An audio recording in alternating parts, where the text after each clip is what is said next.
Bismillahirrahmanirrahim. Assalamualaikum warahmatullahi wabarakatuh. Hari ni kita dah masuk silibus matematik tambahan KSSM tingkatan 4. Okey. Kita masuk bab yang pertama lah, iaitu fungsi. Dan untuk video yang pertama ni, cikgu nak fokus kepada bagaimana kita nak menentukan sama ada hubungan yang diberikan itu fungsi ataupun bukan. So dekat depan cikgu ada 5 rajah. Okay. Dan setiap rajah ni ada hubungan dia yang tersendirilah. Dan antara hubungan-hubungan diorang ni, yang mana mewakili fungsi. Itu maksud dia. Okay. Jadi untuk kita katakan sesuatu hubungan itu fungsi, kita tengok dia punya objek. Syarat dia macam ni. Semua objek mesti mempunyai satu image sahaja. Cikgu ulang. Setiap objek mesti mempunyai satu image sahaja. Jadi kita tengok rajah kita yang pertama.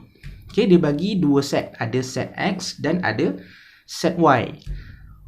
Unsur-unsur dalam set X ni kita panggil sebagai objek. Unsur-unsur dalam set Y ni kita panggil sebagai image. Kecuali 7. Nanti cikgu akan terangkanlah kenapa 7 ni kita tak declare sebagai image. Okay. Jadi, hubungan dia adalah 2 kepada 1, 4 kepada 2, 6 kepada 3. Betul tak? Kita tengok, okay, hubungan ni fungsi ke tidak? Okay. Ingat balik syarat dia, setiap objek mesti ada satu image sahaja. Okay, kita tengok objek 2. Objek 2 ada berapa image? Satu sahaja, iaitu 1. Betul tak? Kita tengok pula objek 4. Ada berapa image dia? Pun 1 juga, iaitu 2. Kita tengok pula objek 6. Ada berapa image dia? 1 juga, iaitu 3. Okey.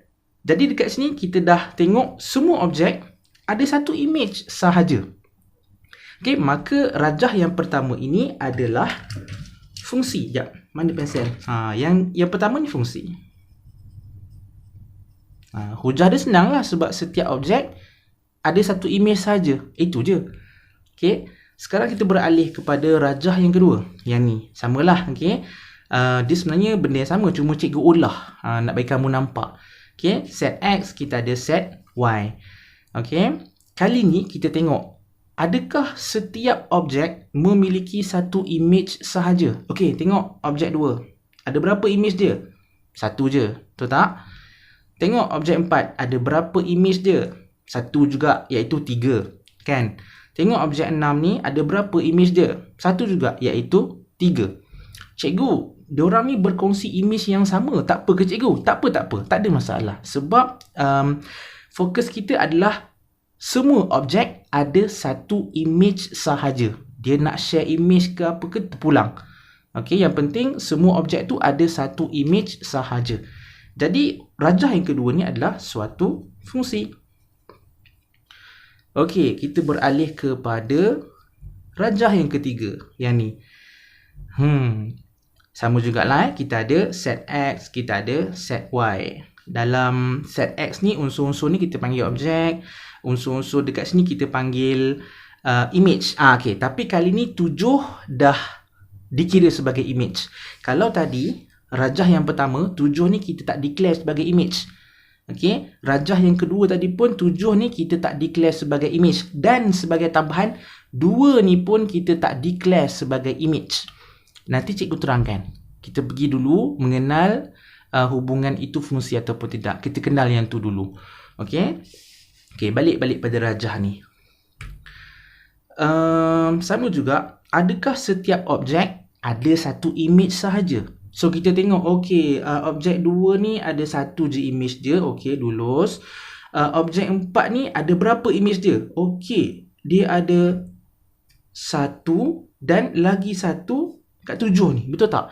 Wow. Okey, makna kata dekat sini dah ada objek yang ada lebih daripada satu image.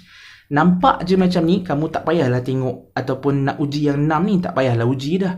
Dah tengok 4 ni pun ada lebih daripada satu image, maka automatik ini bukan fungsi. Sebab apa? Syarat dia untuk kita katakan fungsi adalah setiap objek hanya ada satu image sahaja. Okey. Okey, sekarang rajah yang keempat. Tengok. Objek 2 ni ada berapa image dia? 1. Betul tak? Iaitu 2 lah. Kan? Kita tengok pula objek yang 4 ni ada berapa image dia? 1 dan lagi 1 dekat 7 ni. Betul tak? Okey. So, bila nampak je macam ni, okey, makna kata dah ada objek yang memiliki lebih daripada satu image, makna kata dia bukanlah suatu fungsi. Okey, kita tengok pula rajah yang terakhir. Objek 2 ni ada berapa image dia? Okey, satu je image dia. Okey. Objek 4 ni ada berapa image dia? Satu je. Okey, relax, bawa bertenang. Jangan pula kamu terus kata, okey, ni fungsi cikgu, ni fungsi. Sebab apa? Objek dia hanya ada satu image sahaja. Okey, yang tu betul lah. Tapi jangan lupa ayat yang kita gunakan. Kita kena pastikan setiap objek memiliki satu image. Okey, masalahnya sekarang ni, 6 ni objek, betul tak? Mana image dia? Tak ada image pun untuk 6 ni. Sedangkan ayat yang kita gunakan adalah setiap objek. Setiap objek. 6 ni tak dipetakan kepada siapa-siapa. Jadi, ini bukanlah suatu fungsi. Ini bukan fungsi. Sebab ada objek yang tidak dipetakan. Okey. Kalau ikut abang-abang kakak-kakak kamu di bawah KBSM, diorang belajar tau 4 jenis hubungan. Satu dengan satu, satu dengan banyak, banyak dengan satu dan banyak dengan banyak. Diorang belajar pula nak justifikasikan ataupun nak klarifikasikan apa semua benda tu lah. Tapi untuk kamu, cikgu tengok skop kamu dikecilkan. Kamu tak belajar pun hubungan banyak dengan satu, banyak dengan banyak, kamu tak belajar. Cikgu tengok apa yang dia tunjukkan direct. Dia ajar macam ni je. Satu dengan satu, hubungan satu dengan satu dan hubungan banyak dengan satu adalah fungsi. Dah, full stop. Itu je. Kamu tak diajar macam macam mana bentuk kalau satu dengan satu, macam mana bentuk dia kalau banyak dengan satu. Kakak-kakak kamu, abang-abang kamu di bawah KBSM, diorang belajar tau semua tu. Jadi advantage lah sebenarnya dekat kamu sebab skop kamu dah dikecilkan. Okay. Sebab tu dekat sini sebenarnya rajah yang ketiga ni merujuk kepada hubungan satu dengan banyak tau. Rajah yang keempat ni pula merujuk kepada hubungan banyak dengan banyak.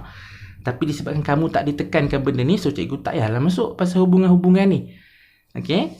Habis kalau ni pula hubungan apa? Satu dengan satu. Ni pula macam mana? Banyak dengan satu. So dia adalah justifikasi dia. Tak apalah, cikgu masuk sikit. Cikgu masuk sikit tapi setakat satu dengan satu, banyak dengan satu. Okay.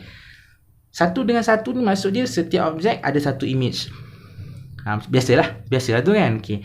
Kalau yang ni pula beza dia banyak dengan satu. Makna dia ada lebih daripada satu objek yang memiliki image yang sama.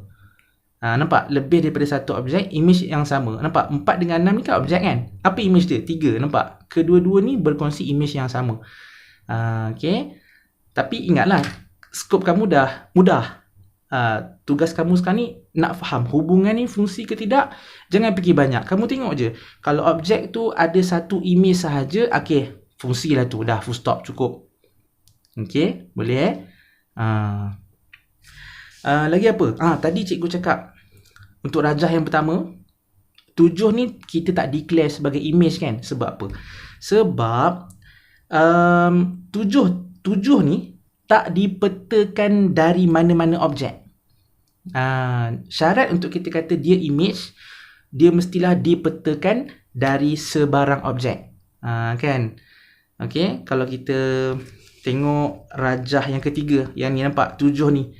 Walaupun dia bukan fungsi, memanglah dia bukan fungsi. Tapi kalau ditanyakan adakah 7 ni image? Ya, 7 ni image.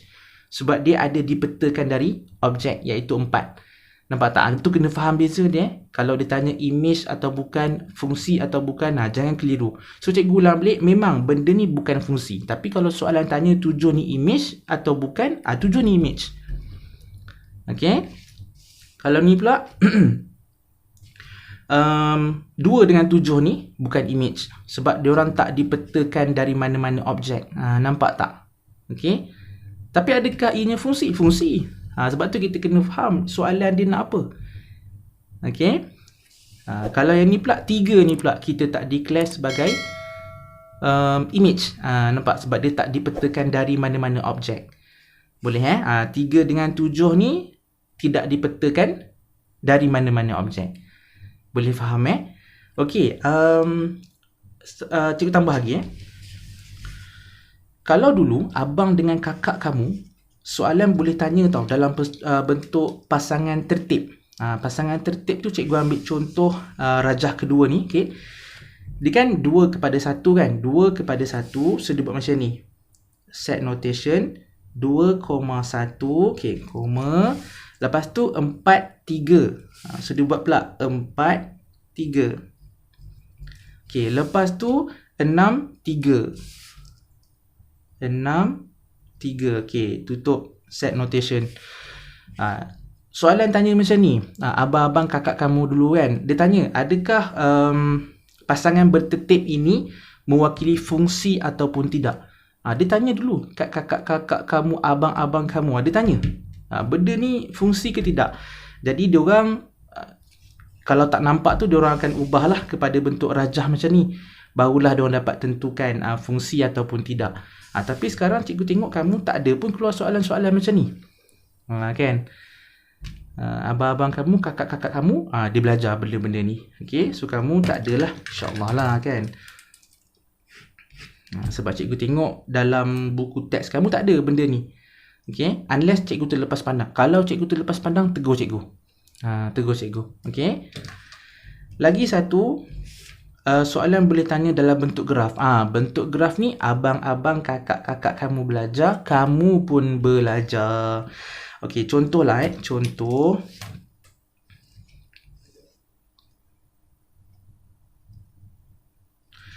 Okay, biasanya set yang pertama ni ataupun set X ni mewakili paksi X. Okay, set yang kedua ni paksi Y. Okay, so paksi X dengan paksi Y. Mana kata ni yang set pertama, yang mencancang ni set yang kedua. Dengan nama lain, yang X ni kita punya objek lah. Okay, yang Y ni kita punya image. So nanti lepas ni cikgu masuk pula domain, codomain. Hari ni kita belajar benda-benda ni je, tak ada pengiraan lagi. Okay, cuma sekarang katakanlah soalan bagi dalam bentuk graf dan ditanya, adakah graf tu mewakili fungsi? Okay. Mana pensel cikgu? Okay, right. Mula-mula cikgu buat kuadratik lah. Okay, cikgu buat kuadratik dulu, bentuk senyum. Okay, ditanya, graf ni fungsi ke tak? Okay, macam mana kita nak tahu graf ni fungsi atau tidak? Kita gunakan ujian garis mencancang. Ujian garis mencancang. Garis mencancang tu makna kata garis menegak lah. Kan, garis menegak. Okay, kamu letak je garis mencancang tu dekat mana-mana. Okay, tapi pilih tu biarlah relevan kan. Janganlah kamu letak dekat luar ni. Betul tak? Sah-sah lah tak kena langsung graf. Betul tak? Okay, so biarlah relevan letak ujian mencancang tu kan. Okay, so mungkin kamu letak kat sini. Okay, kamu letak kat sini. Okay, kamu tengok garisan mencancang yang kamu buat tu, dia sentuh graf pada berapa tempat. Dekat sini dia sentuh sekali je kan. Nampak tak? Dia sentuh graf yang melengkung ni dekat sini. Satu tempat je dia sentuh. Jadi, kalau dia sentuh graf tu dekat satu tempat sahaja, maka graf yang dia bagi tu adalah fungsi. Boleh? Okey. Sekarang cikgu ubah Cikgu ubah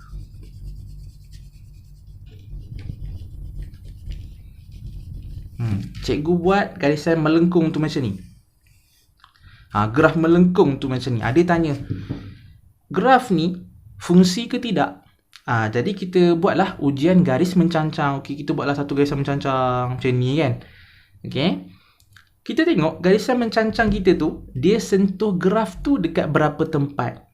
So dekat sini ada satu titik sentuhan dan satu lagi titik sentuhan. Okey, dia sentuh dekat dua tempat. Makna kata lebih daripada satu titik sentuhan. Bila dah lebih daripada satu titik sentuhan, maka graf itu bukan suatu fungsi. Ni bukan fungsi ni maksud dia. Ni ujian garisan mencancang.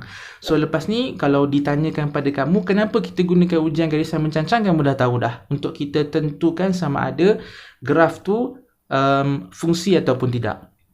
Sebab nanti ada juga ujian garisan mengufuk. Ada juga ujian garis mengufuk. Tapi itu lain maksud dia. Kita akan jumpa juga. Bab ni juga kita akan jumpa. Tapi itu lain maksud dia. Jangan keliru antara ujian mencancang dengan ujian mengufuk. Okey. So bila nak buat ujian garisan mencancang ni, Cacik cakap lah, biarlah relevan. Nak letak garisan mencancang tu, jangan letak luar. Bila nak kena garisannya, betul tak? Okey. Nak letak sini boleh tak? Boleh, tak ada masalah. Tak ada masalah. Okey. Sebab kita nak buktikan dia sentuh dekat berapa tempat. Kan? Cikgu, kalau saya letak sini cikgu, dia sentuh sekali je. Jangan macam ni. Sebab sini, cuba letak sini, nampak? Dah jadi 2 dah. Nampak? Tak sini, dah 2 dah. Tak sini, dah 2 dah. Kan? Okay, makna kata ini bukan suatu fungsi. Okay, cikgu harap clear. Okay, seterusnya. Tadi kita dah belajar objek, image, betul tak? Okay, sekarang cikgu nak masuk domain, kodomain dengan julat. Okay, cikgu ambil contoh daripada rajah yang kedua ni. Rajah yang kedua ni, kalau dia tanya apa domain kita. Okay, domain kita merujuk kepada set X. Set yang pertama tu, itu domain kita. Cuma bila kita nak nyatakan, kita kena buat set notation. Baru kita senaraikan. Oh, 2 ada 4 ada 6. Okay, 2, 4 dan 6. Okay. Pada masa yang sama kan 2, 4, 6 ni kan objek, betul tak? Unsur-unsur dalam set yang pertama ni kan kita panggil objek, betul tak? Cuma kalau kita nak senaraikan objek, kita tak perlukan set notation ni. Kita letak je terus 2, 4 dengan 6. Ni beza dia. Benda yang sama, unsur yang sama, 2, 4, 6, sini pun 2, 4, 6. Tapi had satu ni ada set notation, had satu ni tak payah set notation. Ni beza domain dengan objek. Okay, cara kita nak present lah. Okay, seterusnya, kodomain. Kodomain ni pula, kalau dah domain tu set yang pertama, set X, kodomain mestilah set yang kedua. Betul tak? Okey.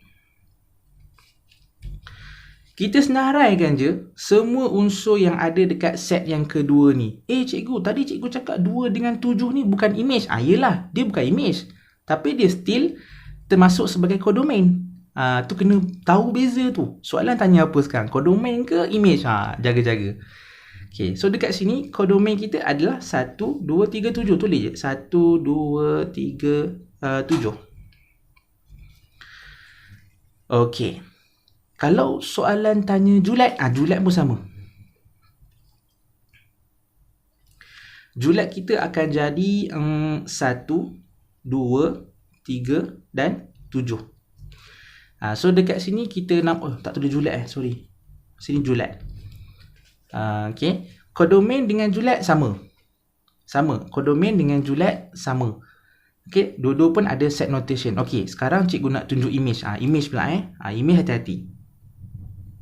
Pertama sekali image dia samalah macam objek, iaitu tak perlukan set notation. Tak payah set notation. Cuma kali ni bila image kita kena pastikan unsur tu dipetakan dari mana-mana objek. Dipetakan dari mana-mana objek. So 2 dengan 7 ni tidak dipetakan dari mana-mana objek. Betul tak? So image kita kat sini adalah 1 dan 3 sahaja. Okay, kenapa cikgu buat kurungan? Tak payah kurungan Sorry. So 1 dan 3 sahaja. Boleh? So ni kesimpulan dia. Okay, so cikgu harap cukuplah kot sampai sini. Kan hari ni kita dah belajar mengenal hubungan mana yang merujuk kepada fungsi. Lepas tu kita belajar apa itu domain, kodomain, objek, julat, image, cara nak tulis kan. Lepas tu kita belajar juga macam mana kalau dia bagi bentuk graf, nak tentukan dianya fungsi ataupun tidak. Ingat ujian garis mencancang. Garis mengufu lain maksud dia. Lepas tu kita dah tengok juga apa beza silibus KSSM. Kamu belajar topik ni dengan abang-abang kamu, kakak-kakak kamu yang belajar topik yang sama tapi di bawah KBSM dulu. Kan? Dia ada beza. So, ringkasan dia, skop kamu dikecilkan, lebih mudah lah untuk kamu. Okay, tak pening kepala sangat lah untuk kamu sebenarnya. Okay. So, insyaAllah boleh buat. InsyaAllah. So, kita jumpa lagi dalam video yang seterusnya.